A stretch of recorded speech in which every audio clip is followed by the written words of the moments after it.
Uncovered on location outside of Jerusalem. And I'm very pleased now to be joined by a very interesting woman, Dr. Shula Laderman of the Schechter Institute. Hello and Chag Sameach to you. Hello, Emily. Chag Sameach. So I know you are so passionate and proud of all of your work over many years. In fact, you're still even working, even your own retirement. Your background, in art history and specifically Jewish art. Explain from your perspective, first of all, why Sukkot and the architecture and the Sukkah itself is such a piece of art that sometimes we don't take a step back and realize that it is. Okay, Sukkot is architecture actually, because we are told to build something outside the house, meaning at the time when people just gathered all their crops and everything, they are told to go out, to leave their house and to be outside under the skies and everything, and be grateful for the things they got. Mm-hmm.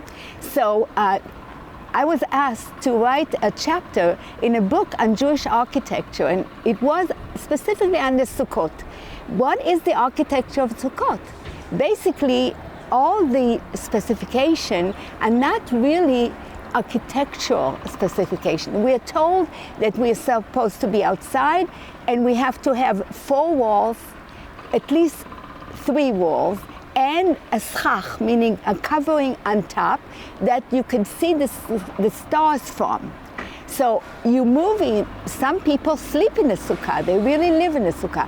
But as it says in the book of Leviticus, you're supposed to, on chapter 23, verse 43, it says you should do that so that you teach your children how we lived when we came out of Egypt. Wow. They have to experience it.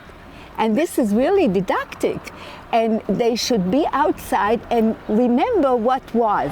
Now, the remembrance is very important because the content is full of meaning. And the idea is that you eat there, you welcome guests, you bless every time, you do all the things outside. So we really don't have specification, like how tall it will be. The rabbis over time interpreted what was in the Bible and made all the specification. Now, artistically, the first time I could see what Sukkah looked like was in the Middle Ages, when they had machzorim. Machzorim are books of prayers and poetry. Shula, also tell us about this event, the Sukkah City in New York's Union Square. Yes, it was 2010, but it's very, very interestingly significant for the times that we're in now. Explain. Okay, the Sukkah City sent out a manifesto about the Sukkah. They said this competition described the Sukkah in our contemporary terms. The Sukkah is a means of ceremonially practicing homelessness, while at the same time remaining deeply rooted. It calls on us to acknowledge the changing of the seasons, to reconnect with the agricultural past, and to take a moment to dwell on and dwell in impermanence. Shula, 600 people replied to this call, architects from all walks of life, ethnicities, religions.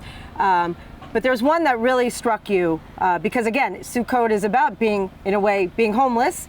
So how did they creatively help the homeless by building Sukkot from their cardboard homes? These 2 architects went around New York and bought the cardboards that homeless people slept on. And they used those to make the Sukkah. And it was not, it was designed in such a way that it spoke about the whole manifesto of being ceremoniously helpless, but yet being able to continue living. And the idea of the temporary of Sukkot and the temporality of being homeless. So at the end, when they won, they got the money of the prize and gave it to the homeless. Wow, beautiful. So we should all do that all the time. Dr. Shula Laderman, thank you so much for your passion and continued great work and dedication to art. Thank you, Emily. Thank you very much.